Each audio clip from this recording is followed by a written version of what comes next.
Welcome to Living Free in Tennessee, where we talk about building the life you choose on your terms. Today is Friday. It's not Monday. It's Friday, September 6th, 2022. And this is episode 947. Number dyslexia strikes again of Living Free in Tennessee. And it is a Friday show, so it's a Homestead happening show. Tactical. Hi. Did you mute your phone yet? No, that's what I was staring at my phone intently trying to figure out how to do it, and apparently there's not a button for it. Can I see your phone, please? And then he threw it to the side. Tactical. How's life? Yeah, there's not a button keep going. for it. How's life? Busy. Yeah. And why is your phone retarded? That's what I'm saying. There was not a button for it. Where did you get this phone? Walmart. Yeah. That's I think that phone costs I don't know, $30. And I bought it just for this situation where my phone broke and I can use that in the interim. Is it a 2 is 1, 1 is none situation? Or is it you went out and bought it when you needed it? No, I bought that the last time I broke my phone as a temporary and kept it as a temporary in case I broke my phone again. Which you did. Okay, so today we're going to talk about just the transition from the dog days of summer into fall, because we're starting to do more fall projects. Of course, we've already done a bunch of winter prep, but there's going to be a whole slew of winter prep in October, plus we have to plant garlic. Yeah. That's going to be fun. That's going to require some work, come to think of it. So stuff like that. And if you have any questions as we go, good morning, Margot. Good to see you in the live stream. Put the word question in all caps or comment in all caps, and I'll mark it and work it into the show. Today, we're a little light on content. I have some items we'll talk about, but if there's something in particular y'all want to know more about, let us know. Before we jump into the discussion, though, I want to talk about our featured event of today's show, and that is the Back to the Land Festival, which is in Tennessee. And I haven't been to every one, but I was at the first two. They asked me to come back this year and speak, and I had to say no because I didn't know if I could show up, and I didn't want to say yes to a festival and then at the last minute say no. But they've got, even though I'm not there, they've got a great lineup. They've always got a great lineup of people speaking. William Bond is going to be there, and some other really awesome speakers, some people who are in our network, some people who are at Self-Reliance Festival are also going to be at Back to the Land. And one of the cool things about Back to the Land is they've always been great at connecting people with skills and good content. Plus, we like to work together to cross promote. And one time we were within a week of each other, and I was like, spend a week in Tennessee. They're like, that's a great idea. I'm like, yeah, you can go to Back to the Land, hang out for a week, and go to Self-Reliance Festival. But we do try to not put our festivals right on top of each other. So check out that festival, backtothelandfestival.com.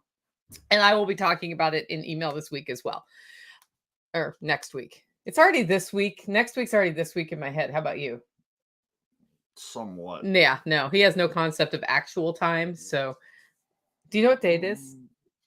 It's Friday. It's Friday. How do you know that? Because we're doing this live stream. Half the time I'll be like, do you know what day it is? And he's like, no. I just know that I get up and I do what I can do unless I get interrupted. The other half the time, it's like, what day is it? Yep. Oh, Pack Rat's going Back to the Land. Cool. I might, if I'm in town, I might pop out there for a day if they'll let me come out. Pack Rat needs to send me an email and ask for links because I keep meaning to send him some and I keep forgetting. Oh, Tactical needs reminders because he forgets things. His short-term memory is severely impacted by former military service. And so, it's not rude to ask him repeatedly. He does not get offended. No. But short-term memory is a thing that does not really exist, which is, it actually kind of makes it like Groundhog Day around here sometimes. Yeah. Okay. I also want to thank our two. We're going to have one of those shows where I make fun of you the whole time. Okay. Yeah. That's going to be great. You can make fun of me back, though. Okay, we got show sponsors, and I don't want to take away from them because part of why this show is coming to you every week is that our sponsors are generous and awesome, and they offset the server costs and all of those things. And so we have two today. The first one is Agris Tax Advice, who I just sent an email this morning because as a result of working with him, I changed how I tracked finances. And as a result of changing how I track finances, I have better insights into where my time is spent versus how much profit I make. Now, he didn't set that up for me, although I'm sure he totally could have. I have somebody else working on it with me. But as a result of that, I know that I need to shift where I invest some of my time. And that's been like a sort of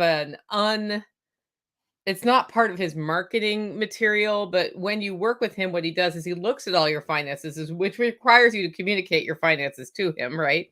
Which then requires you to do things those of us who don't like clerical things do, which you should be doing anyway, right? So it's a should be doing thing.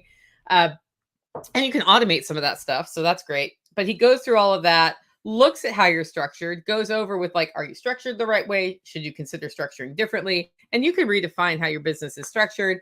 He talks about things you can use as tax write-offs to keep more of your money in your pockets. And tax write-offs are like all that part of the tax code that exists to be used legally. They're not like illegal or, whatever, to keep more of your money in your pocket. So I think it's pretty cool. And he comes at it from the standpoint of you can understand risks associated. Like some write-offs can be riskier than others, and he helps you understand that. And then he talks with you about how to document it properly so that if somebody comes to ask you, was that a valid write-off, you at least have documentation in order and you're not like, but. So anyway, I think it's a great service, and he comes at it from an agorist perspective, hence his business name, agoristaxadvice.com. If you want to get a consultation with him, go to agoristaxadvice.com and check out, I think he still has a consult button where he will do a free consult. I actually didn't go to his website today to double check that. But if not, reach out to him via email because it's really cool. And he sends out emails on a schedule every so often. It's usually weekly, just about different parts of the tax code you might not be aware of. And now you may be thinking, hey, I outsource all of that anyway in my business, if you have a business set up to that point. But I find it's very helpful to learn these things so I have a better overview of how I can make them work for me. And so for me, it's worth investing the time to learn those things. So check it out. Also been a longtime supporter of the Living Free in Tennessee podcast. He was one of our first sponsors to jump on board. Like the second he heard about it, he's like, hey, Nicole, let's do this. And so I appreciate his support as well as the advice I've gotten because I've actually used his service since that time. So agoristaxadvice.com. Second sponsor of today's show is Discount Mylar Bags. We would not be a homesteading show if we didn't talk about food preservation, and we wouldn't talk about food preservation if we didn't talk about how to store food. And then once you start storing food, you end up looking at Mylar bags, O2 absorbers, mason jars, vacuum sealers, all sorts of stuff to do with food storage. And Toby from Discount Mylar Bags comes to us from the prepper side of things. Strangely enough, they have a garden now, though, because that's what happens. And he's put a lot of thought into what size bag, what size O2 absorbers, like all of those things for long-term food storage that you want to put together. Go to discountmylarbags.com. On the right-hand column, he's written articles about this, and he comes from it from the perspective of if you have to use this stuff, like you're not just storing it to leave it in a museum in your basement, right? Like if you have to actually use this stuff, how is it going to be most useful for a family of 4, for a family of 2? Like, do you want a giant 5-gallon bucket of potato flakes that's just one big open bag and you're only one person? Might be worth packaging that up a little bit different. So check that out, discountmylarbags.com. If you are an LFTN member, there is a discount code, just FYI. Check it out. Okay, we're done with all the intro sections. Are you happy about that? Sure. Yeah, one time he went 15 minutes without talking because the intro was so long. Oh, Carrie's coming to us from Midwest Preparedness Project. I kind of missed that campground. I really like that campground where they have their event. So tell everybody hi from us, Carrie. Wendy Homestead, welcome to the live stream. If you guys have questions or comments, put the word question or comment in all caps. So the seed fairy has returned to the holler. What does that mean? That means it's my favorite time. One of my favorite. It's the most favoriteest time of the year. Why? I mean, everything is putting on seed heads acorns, flowers, whatever. And so, I mean, Keep talking because I'm going to go get something. You keep talking. A, it's an opportunity to start spreading stuff. B, it's like one of the easiest times of year to identify stuff as well. So it was about this time last year I noticed a bunch of like flowers on this tree shrub thing, and turns out it was red bud. And so I kind of mentally noted, okay, this tree is right here. It looks like it's going to put on a lot of seed heads. So this year, that tree specifically, I've been pulling seed pods off and putting them other places. And, you know, same thing with, apparently we have a lot of northern spice bush around here. And there's going to be a lot more because I've been throwing berries of that everywhere. Okay, let's talk about northern spice bush. Okay. You identified it. Have you confirmed it with another person? No. So we need to confirm with another person that we've identified this correctly. I'm pretty sure you have. But I'm bringing that up because when we identify plants like that, it's always nice to get a second opinion from another forager. Yeah. And I guess I should throw in the fact that some of the stuff that I'm trying to spread around is not necessarily for consumption use. Like the northern spice bush is one that I'm spreading if for no other reason it's going to take up space that would otherwise turn into a thicket of Chinese privet, which I absolutely despise. The sheep will love to eat the privet, which That's helps us fine. control the privet. I'm putting it in places where the sheep aren't going to go. Yeah. So that's completely irrelevant. And nature abhors a vacuum, right? We always say that in the permaculture world. So if you have just like bare ground, which we have a lot of that around here right now, things will grow. And you can either have northern spice bush or whatever else you think is cool, or whatever Chinese invasive the invasive tree of heaven / Chinese sumac / all sorts of nicknames for this tree, and I should learn the Latin one that is not what we want growing. Yeah. And those things just like pop up. Yeah. Actual sumac would not be sad. That's another one that, like, when I'm driving around, I'm always looking for stuff like that. So I found a phenomenal area to collect sumac berries from. So a lot of that has gotten spread around here too. Cool. Hey guys, do me a favor, give us a like and share in the YouTubes or the Facebooks where you're seeing this live stream, and let people know we're live. I know we've changed times a lot, so we have a little bit lower than usual participation, and you can help us get the algorithm going. I see somebody just liked this on Facebook right away. Okay, I have a pizza box here. See this pizza box? It's an Aldi cauliflower crust pizza, but it's not full of pizza, is it, Tactical? You came in with this random pizza box of flowers and said, "Do you have somewhere to put this?" That's what he said yesterday. So in case you have another person of the male persuasion on your homestead, this is how flowers show up in your house. Why did you do that with these? To dry them out for They teas. They don't smell like anything. These are tea flowers. What kind of flower is this? No, I'm gonna Hibiscus. Hibiscus. This is hibiscus. This is a shrub he wanted to cut out like 4 years ago because it annoyed him.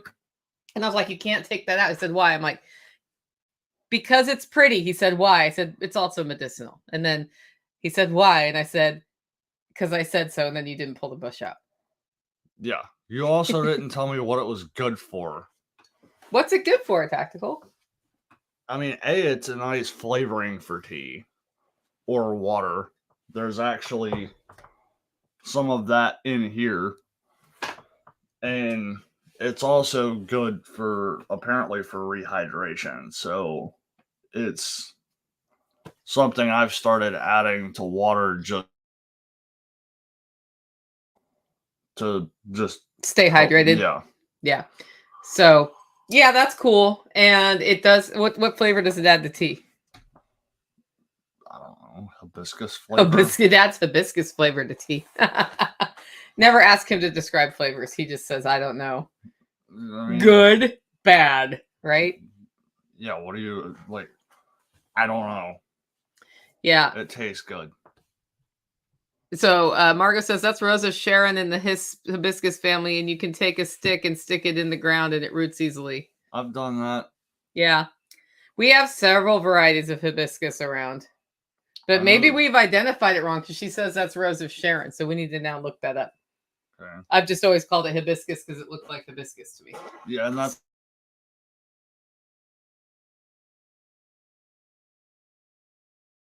So if we're wrong, guys, like correct us because we'll share that information for sure. I've like literally called this plant hibiscus for 17 years. I have a purple one too. There's actually 3 purple ones now. Oh, sweet. Awesome. Okay. So that happened. We made a video yesterday. It's on YouTube. Tactical if he regrets asking that question. No. Has it been a lot of work? It has been a lot of work, and I'm hoping that once this part is done, it's going to be a lot less work. Really? Yeah. Cool. So we've got 4 raised beds in. They are the Vivor beds, which Tactical was grumbling about, and I've had some quality issues on some Vivor stuff and not quality issues on other Vivor stuff. So then I was like, man, we're having a lot of quality issues. And then it turns out what he doesn't like is the design, right? I don't like the fact that it's got 9,000 bolts, nuts and screws and wing nuts in it. It's like, I think I counted yesterday, it's like 6 per thing. Did you borrow Steve's tool that goes on your drill? No, I've just, the way I've been doing it is spinning the wing nut most of the way on and using my impact with a number 1 Phillips I'll just kind of grab the wing nut with my fingers, put the Phillips on there, and go until the first impact on the impact, till it goes click 1 time. And okay, well, Steve has the actual wing nut tool too. Yeah, and I just... So we knew this before we bought the beds, but I don't think he understood the scale of how many bolts it was going to be.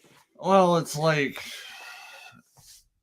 kind of didn't really think too much about it until I started like, okay, now it's time to put this thing together, and it's like, let me sit here for an hour and see how much of this I can get put together. Okay, so on the raised bed situation, I'm really excited to have a garden where I actually go every day.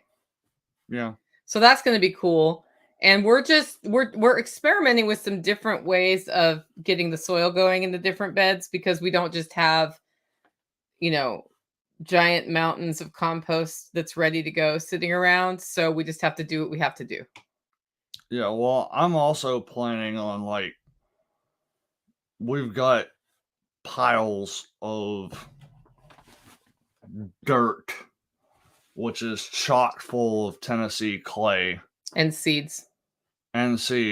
So I'm thinking we break some of that clay up and put a little bit of it in as water retention.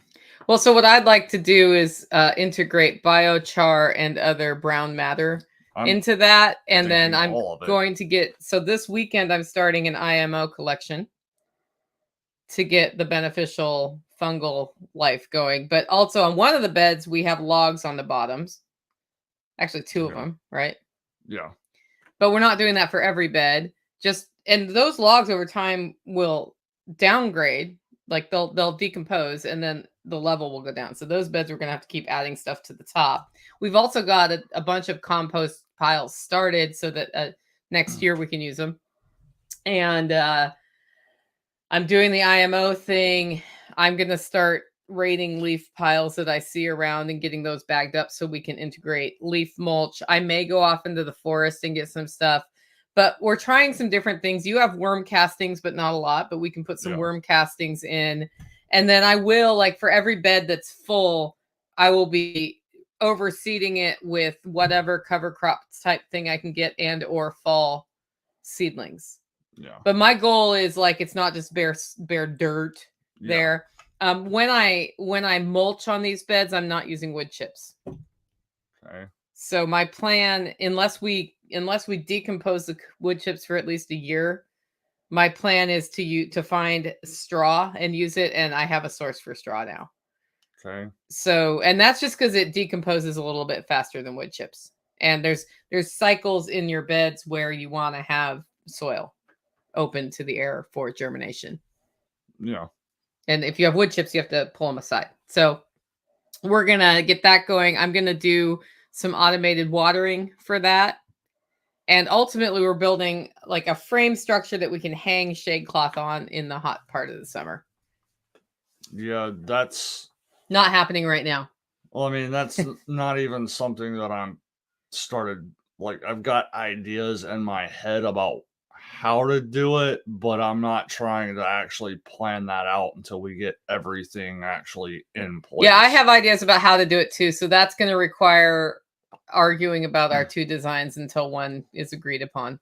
Yeah, because there's also like there's a whole section over there that I would like to get a piece of equipment in here and do a little bit more changing the contour because it's just irritating. Okay.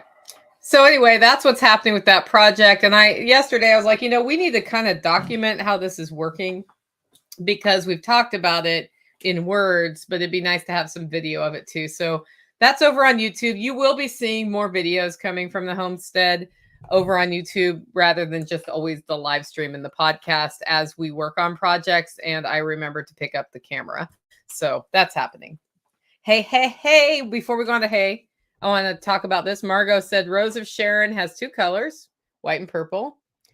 It's a hibiscus family with the same effects. Rose of Sharon is the cold hardy hibiscus. So that makes sense. So I learned it as hibiscus. It's actually Rose of Sharon, which is also hibiscus, but not the tree. So yeah, thanks, Margot. I actually literally haven't dug deep into that plant. And now I'm going to have to go read about it this weekend when I'm having morning coffee. Thanks. Margot likes to do that to me. Yeah. Always be learning, guys. Always be learning. Good morning, Homestead Medical. Welcome.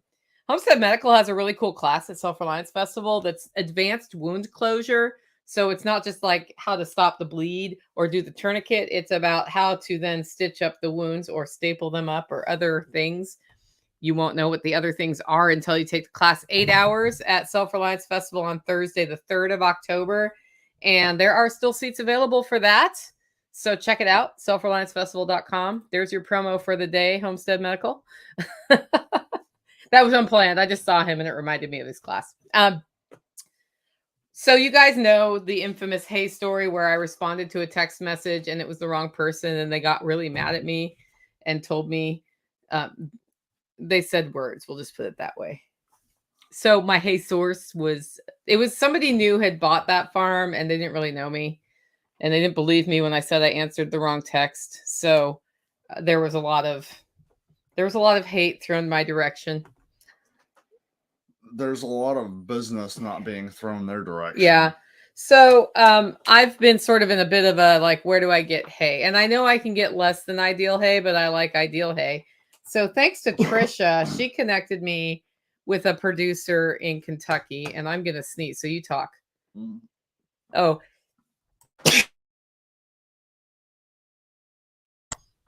If you hadn't put a whole cup of coffee in your mouth, keep talking.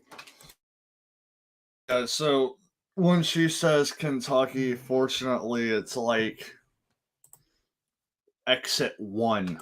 Yeah, so it's 2 hours from here. Yeah, it's 2 hours, so it's like just across the border of Kentucky and not like 9 hours away from here. So it's taken me 6 weeks to coordinate the pickup of this hay. And in part, that's because with modern communications, we have a tendency to really get stuff done quickly.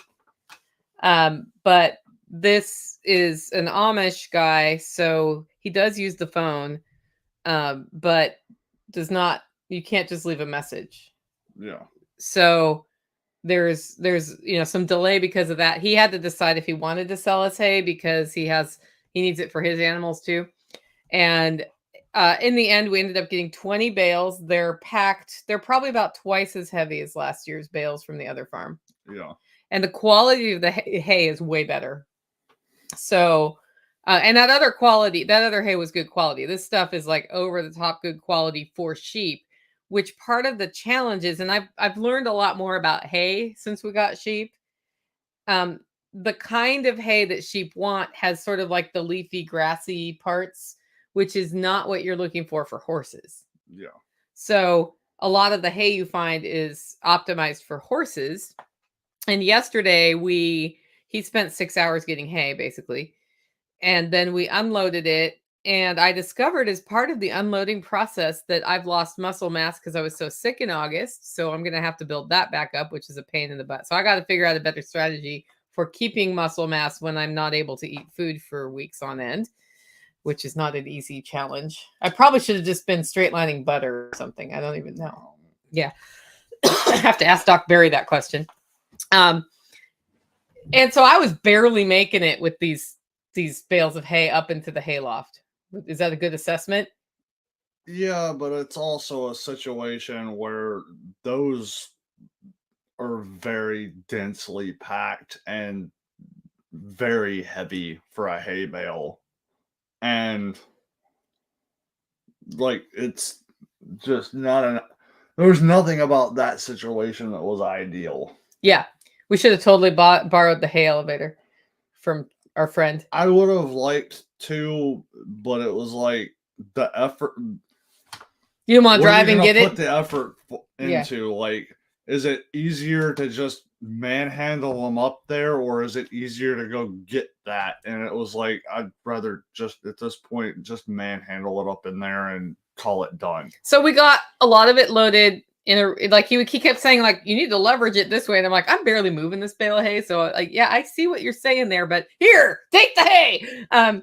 Luckily, hauler neighbor Steve had gotten off work when we were about halfway through the process and said, you guys still need help. He came over and got the last like 6 or 8 bales up, which were the hardest ones to do. Because you lose your platform. Yeah. Because you're like standing on the hay to get the hay up, and then you have to keep lifting it taller and taller and taller.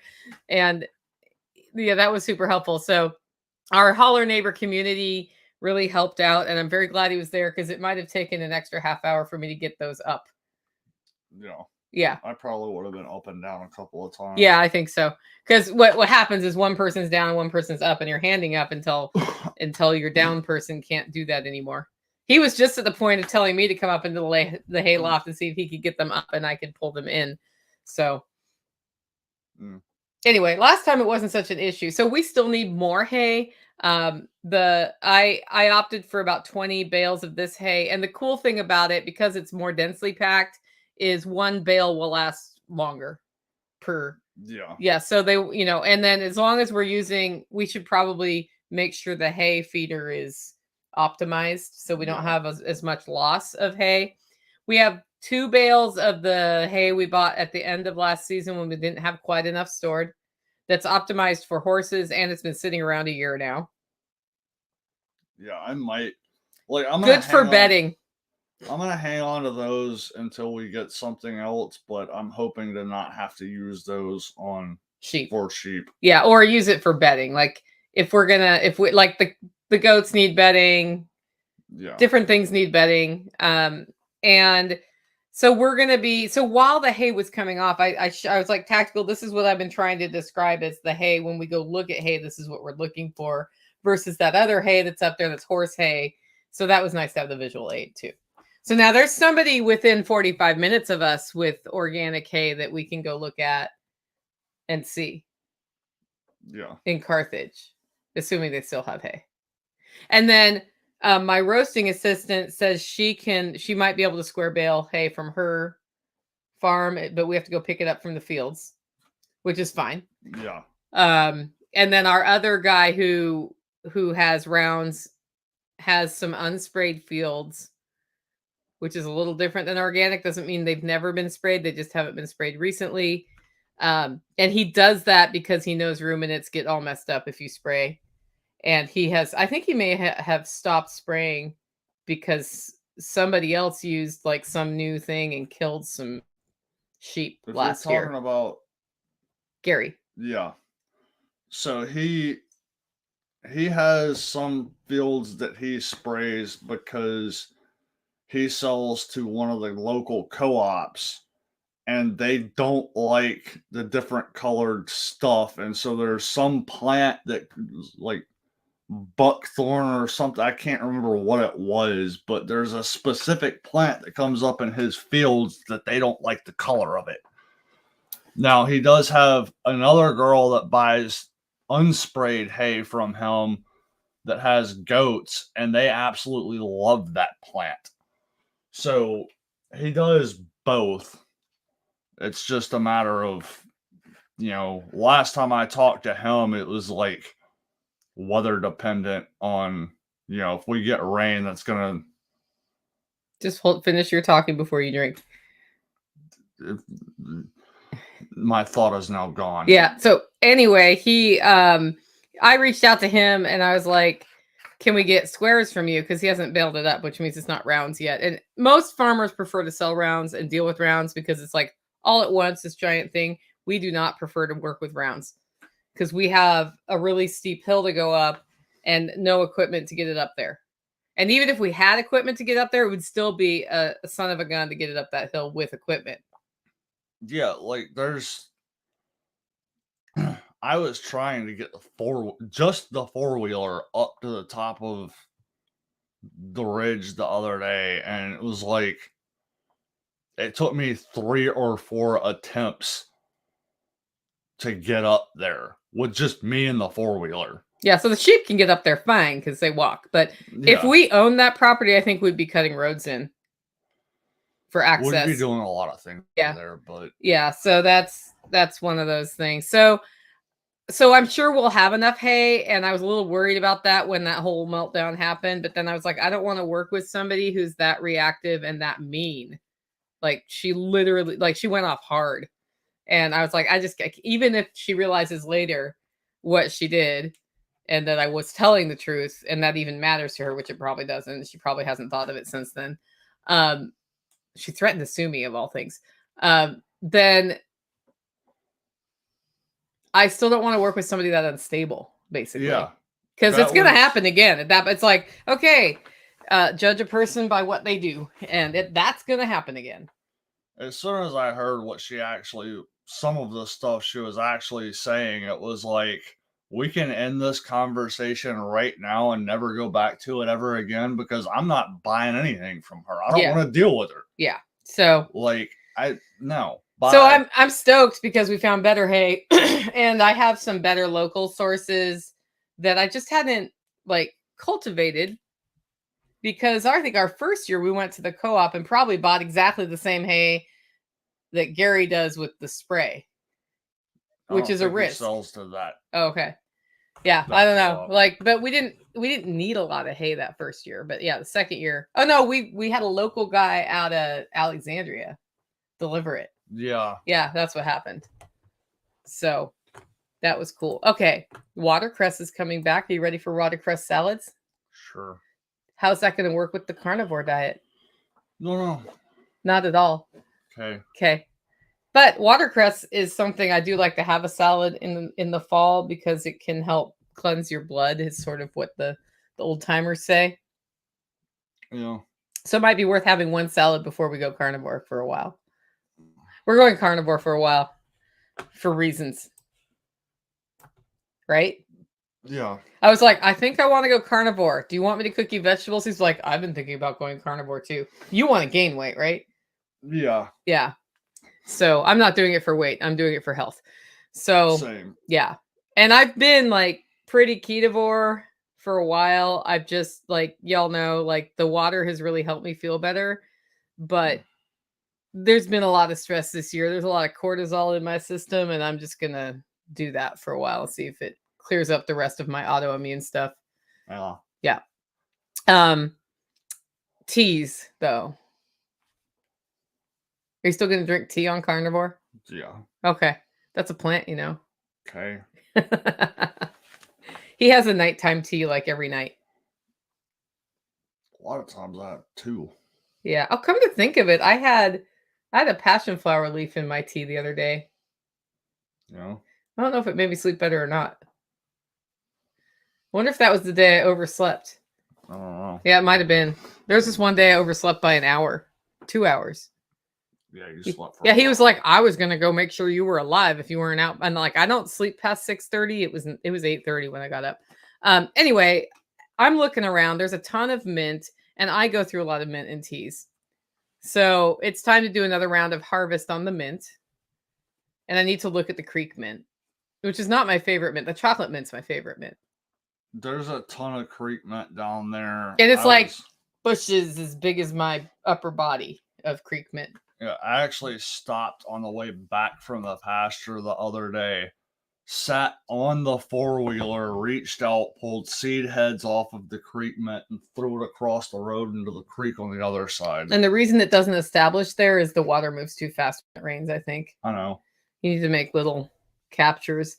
But this also brings up like how I do tea mixes, because a lot of people mix their teas in advance.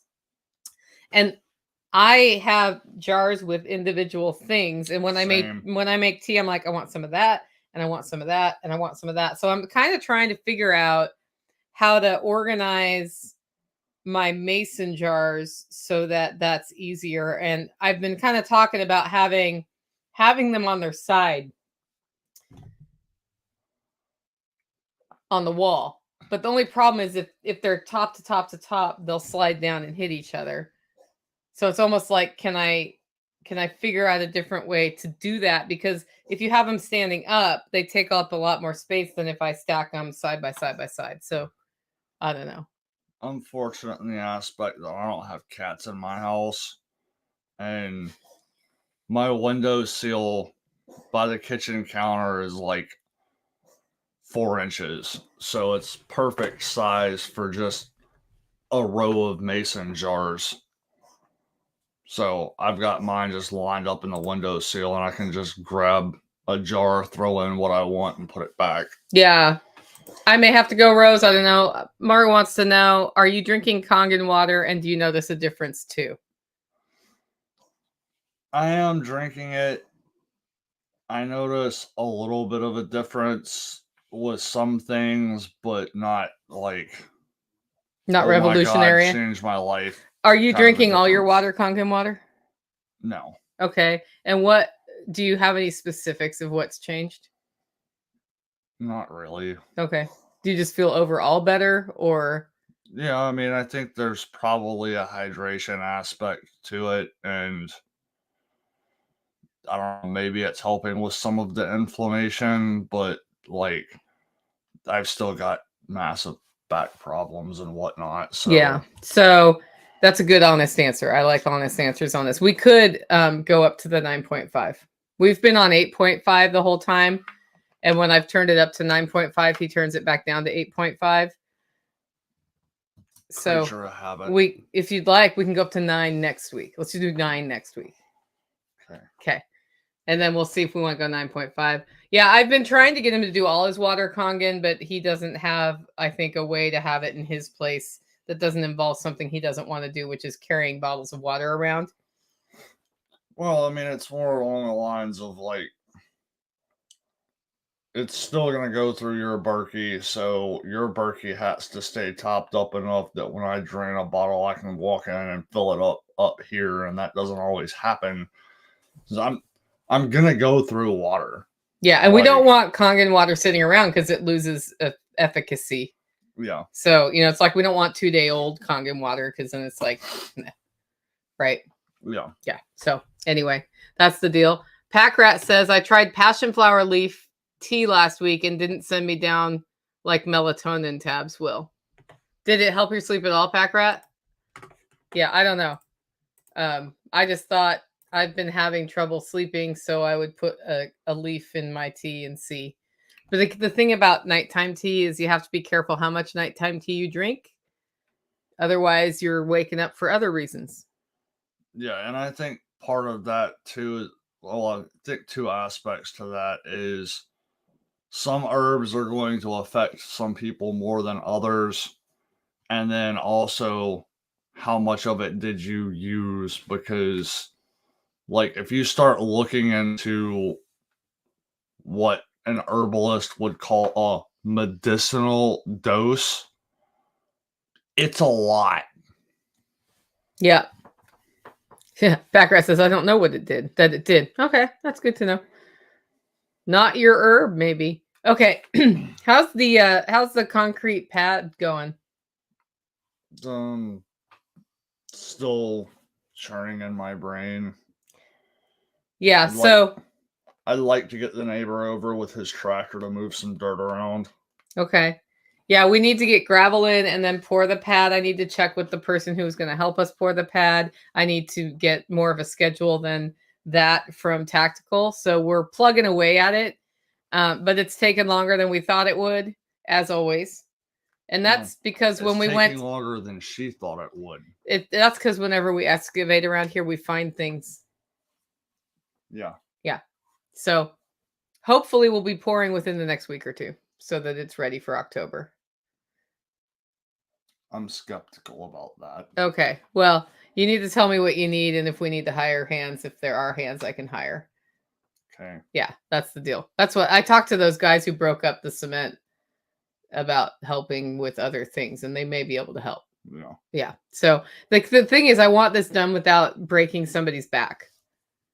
And so I'm like, do we need equipment? Do we need? So that's where we're at. It's time to pull back the shade cloth on Taj Mahal. Are you ready? Okay. Sure. Are you ready? Ready? Is it going to be too hot under there? It's actually nice out right now. Yeah, it's going to be nice all week. It's going to be a little warmer tomorrow. Okay. And then it's going to be 40. No, it's not warmer tomorrow. It's going to be 40 tomorrow night. I think tonight or tomorrow night. 40s. So I've noticed that the plants are starting to move towards the outer edge looking for light, which is why I think it's time to peel back the shade cloth. Yeah. So the way the shade cloth is under Taj Mahal, we can peel back some areas and not others. So that's what I'm thinking is kind of keep shaded where people hang out and less shaded where plants hang out and see what that does to the temperature. Okay. What's that look? I don't know. I'm going to get Nighthawk to help me with it because you're too busy getting my concrete pad going. I'm busy with a lot of things. He's so busy, he's running off screen to get more coffee because he can't make it through a live stream with only one coffee. Tracy's been over a lot helping me with the freezer audit, and we're doing the next round today, this afternoon, after I have my tax conversation, which is my favorite thing to do is talk about taxes, but it needs to be done. And so we're into so I always have one freezer dedicated to odds and ends. And the odds and ends freezer is the freezer that may have some residual pre-dietary change stuff in it, which is to say high carb. And so as part of that, she and I are working together to reorganize, because what happened over the last 6 months is that I had things by category, and then things got thrown in and things got taken out, and it uncategorized itself. So we're going back to categories. So like the beefs with the beef, the lambs with the lamb, that sort of thing. And that'll be done this afternoon. So we're jumping in on that this afternoon. We're putting chard in the fall garden, but not lettuce. And the reason we're not doing lettuce is if I plant lettuce right now, I'm not going to eat that lettuce because we're doing carnivore for a while. So if we decide we want lettuce in the winter time, I can do the indoor lettuce system. But for right now, we're not going to do that. It is time to process basil. And the way I was planning to do that was to freeze dry it, but I still need to put more time in on the Harvest Right freeze dryer, getting it back up and running, which means determining which replacement part it needs. I'm the bottleneck on that, not them. So this week, and this week, during the week, I've really concentrated on catching up on all of the communications stuff and as much of the coordination stuff I can for Self-Reliance Festival, which is a bit behind with my going back and forth to California. And I want to make sure that's all as lined out as it can be. So this weekend is when I get to do more homesteady stuff. So I will definitely go back and look at the Harvest Right. But either way, what I'm going to do with the basil is harvest it, get the leaves off the stems, and freeze them. And then I can freeze dry those, except for the ones we'll use fresh here. Now, another way I've always liked to process basil leaves is to grind them up with lots of garlic and some olive oil and put that in the freezer. And then take it out and add nuts and salt and pepper and serve it over pasta. However, do we eat pasta around here very often? I don't eat pasta around here ever. Have we ever had pasta? Were you ever here when I made homemade pasta? I don't think so. I used to make homemade pasta. It was delicious. Anyway, but I don't remember the last time I actually ate any kind of pasta. With the adoption of the proper human diet, pasta is no longer a thing, and I sold my pasta maker. So anyway, pesto is great on vegetables, though. So, you can store it as pesto. I prefer to just keep the basil frozen, and then I can use it however. I can, like crumble it over things I'm cooking. I can make it into a pesto, put it in a tomato soup, whatever it is. And then I can also freeze dry it because it'll just be pre-frozen for the freeze dryer if I want some freeze-dried basil. And my favorite way to keep it dried, I prefer dried herbs over freeze-dried herbs over dried herbs because they soak into things faster. Because they're taking on the liquid of whatever you put them in, and it like opens up the flavor. The color is really nice. Nighthawk says no nuts in the pesto. Nighthawk, do you even eat pesto? Probably not, because it has nuts in it. Somebody's allergic to something all the time in the holler. That's just the way it works. We need a better system for duck mineral water. I have an idea. Do you want to hear my idea? Okay. What's the problem with the current system? It requires me to do it. Requires him to do it. What does it require you to do? I mean, right now, all 3 of the mixing trays that I have need to be dumped and refilled. My thought is if we relocate one of those trays to where I can get at it, I can just take over keeping one tray with mineral water. You can have the one that's... And let them but I don't want it up under there, but I'll move it out where I do want it. You cool with that? The reason I put it there is because they hang out there. Yeah, but then they'll make a duck mess. Okay. Yeah, I might start there, but I'll just start doing one tray because I think they'll come if they want the minerals. Okay. And we'll see how that goes. But I also need the mineral stuff up here. Okay. We have 2 houses here, and his zone 1 and my zone 1 are not the same zone 1. Correct? Yeah. That's basically the assessment. So if I'm taking care of something, we need to move it out of his zone 1, which is my zone 2, and into my zone 1. More like your zone 3. Maybe. Right now it's hard to get there because there's an excavated area in my way. Yeah, which is one of the reasons that I want to get the neighbor with the tractor over here.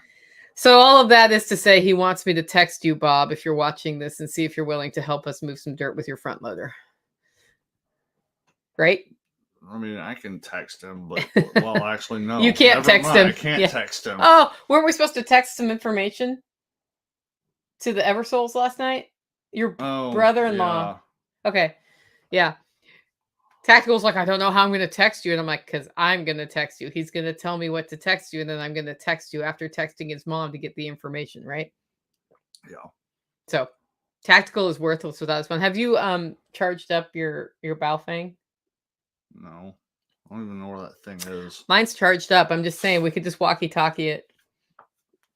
I know it's not a walkie-talkie and some ham person wants to punch me in the nose, but there you go. It's functionally the same. It might be technically a walkie-talkie.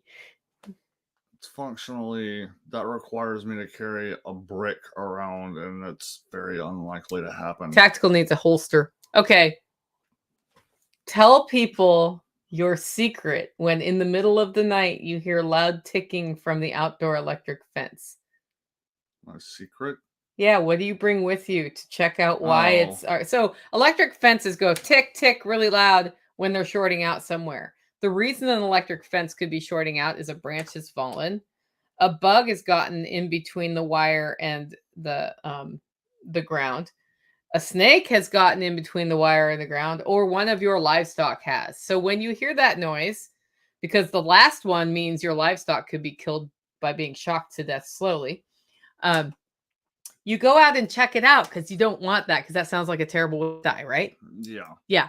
So, and we've had it happen more than once that livestock's fallen into a fence because they were sick, and then they were getting shocked, and then we had to turn the fence off and help them. So we heard the tick. I heard ticking in my house, and I'm like, what's making that ticking noise?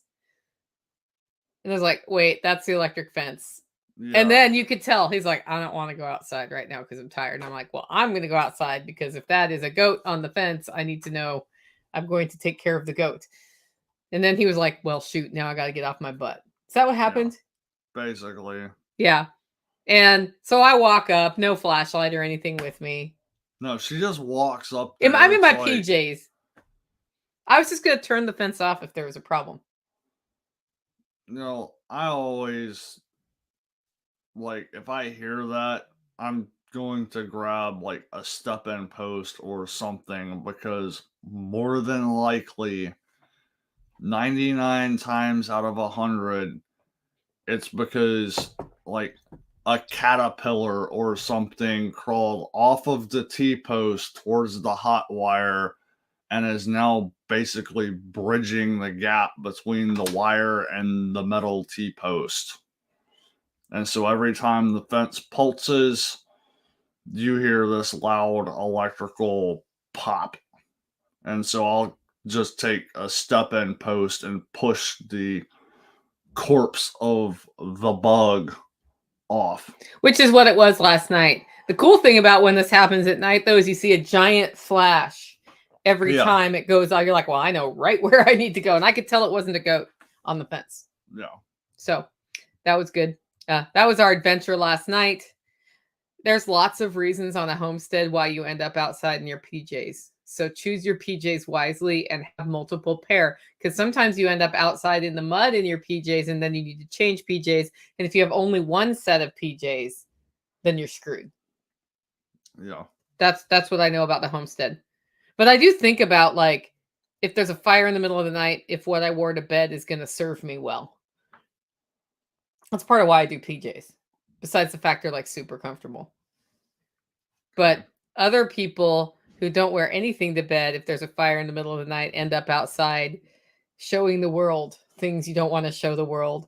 I think one of the best teaching moments, I heard a show about a lady who needed to use her firearm because of an intruder in her house. And she's and it was on Spirko's show. And Jack's like, what are some lessons learned from this? And she's like, well, you don't think about it, but if you go to bed in a certain state of dress and then have to hold somebody at gunpoint, it's a little awkward because you're like scrambling around with your other arm for something to cover yourself because the police are about to all come into your house. Yeah. Yeah. I'm like, the police have seen worse. It's okay. But yeah, choose your PJs wisely. Okay, I'm on to my last item, guys. So if there are questions or topics you want to hear about, now is the time to bring it up. But this weekend, I'm going to continue the harvest cooking, the homegrown cooking videos that we've been doing, which have kind of turned into, every so often when we cook something most people don't know how to cook, we do a live stream. Now, the last live stream I did was with Don Gorham from Gorham Homestead, who's been working with me on the project. We have a whole series of steak videos that need to be released and edited and all that. If anybody wants to edit those for me, let me know, because it's something I haven't been getting around to because I hate editing video, but I will eventually edit them. That's like a good winter project when I'm sitting by the wood stove. So we did cow's tongue last time, and it worked really well because we kind of agreed on a shared recipe, and it was a recipe that takes 4 to 6 hours. So she started hers in the morning, and then we did a midday live stream. And during the live stream, I started mine. And then she was just at the point where she was ready to finish hers. So she finished hers. And it all worked within like half hour, 45 minutes, which was perfect.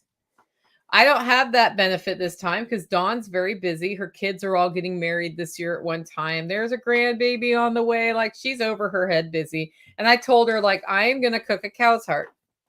If you would like to cook a cow's heart with me, I'm doing it this weekend. And you're totally welcome to join in, but you don't have to because I can cook the cow's heart live. And then in a month, when you're ready to deal with a cow's heart, you can do your version of the cow's heart and we can kind of stitch them together. So that's what we're probably going to do.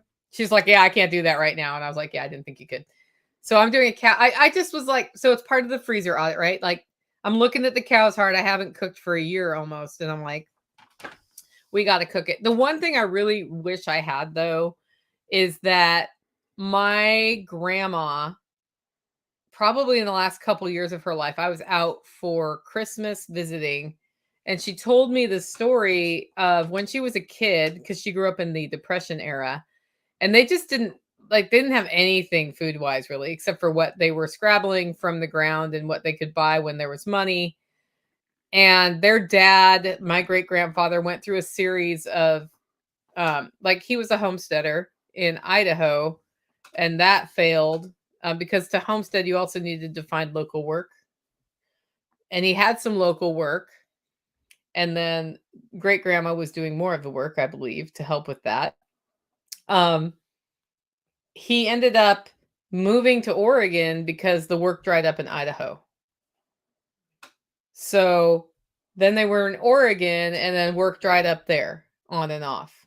So he bought and lost places, took over and lost places. And sometimes they had more and sometimes they had less. Everybody always had enough, though. I would say that. Like, they always had enough. They just didn't have extra. And they had a pretty good, the good thing about that is in stress like that, it's very easy for anger and anguish and violence and all sorts of stuff to happen. That's not how that family was run. It was a very loving family, especially for the time. And they, one Christmas, just didn't have anything. And the neighbors knew they didn't have anything. And the neighbors processed an animal. And I don't remember if it was a cow or a pig. Doesn't matter. And the neighbor gave my great-grandfather the heart for Christmas dinner. And my grandma always says, well, because mom was a former Mennonite, she knew how to cook a heart. Now, I don't know why at the, in the first 30 years of the 1900s, if you've lived on a farm, you wouldn't know how to cook a heart. Yeah. Like, I don't know why you have to be Mennonite to know that, but okay. But that's what she always said as part of the story. And she stuffed it and cooked this heart and served it for Christmas dinner. And grandma said that was the best Christmas dinner she ever had. Now, there's a recipe I sure wish had made it through to the family recipe books because I would be using it right now. Instead, I have never cooked a cow's heart before. I've cooked venison heart, but not cow's heart. I'm going to go and figure out how I want to cook this heart. And if anybody's listening to this going, I have a good recipe, today's a really good day to send me an email, Nicole@livingfreeintennessee.com, and give me how you like to cook it. What I know about heart is it's a very lean meat, which means you either cook it low and slow for a long time or it'll be tough, or you slice it against the grain of the meat and flash cook it not very much. I'm more likely to do the second one than the first one, but I'm open to ideas, and I'm going to go down the whole rabbit trail. Hello, Porterhouse. I need to get on one of your lives and just say hi to you when you're live. I haven't done that in a while. It's been a little tricky this year, but it's less tricky now. So anyway, that's what I'm doing. If you want to check it out, just keep your eye on your notifications because I don't know when I'm cooking the heart. It will probably be tomorrow. I don't know what time of day I start. It depends on the recipe I cook. And if I end up with a recipe that's going to take 10 or 12 hours because I decide to go low and slow, then it may not be till Sunday that I do this. So it all depends. So Martinson family says, I have often stuffed moose or whitetail heart with a mix of wild rice and stovetop stuffing. Send me that recipe, Martinson family. I can stuff it with more keto-friendly stuff. I have calla rice. Okay. I actually would be up for throwing some carrots in one if we do that. My question is, do you trim out some of the gristly, fatty stuff that's on it? Because this is an untrimmed heart. So this is going to be a fun one for me. And I'm excited to move further into our nose to tail project that I have been the critical bottleneck on for Dawn, because we've been like, hey, let's do this nose to tail thing. And then I'm like, I am out of time. So I am less out of time now. So that's great. Anyway, if you like the show and want to support the work we're doing here, you can do it in 2 ways. 1, get your coffee at hollowroast.com. 2, consider becoming a member. Head over to livingfreeintennessee.com to find out more. With that, guys, go out. Make it a great week.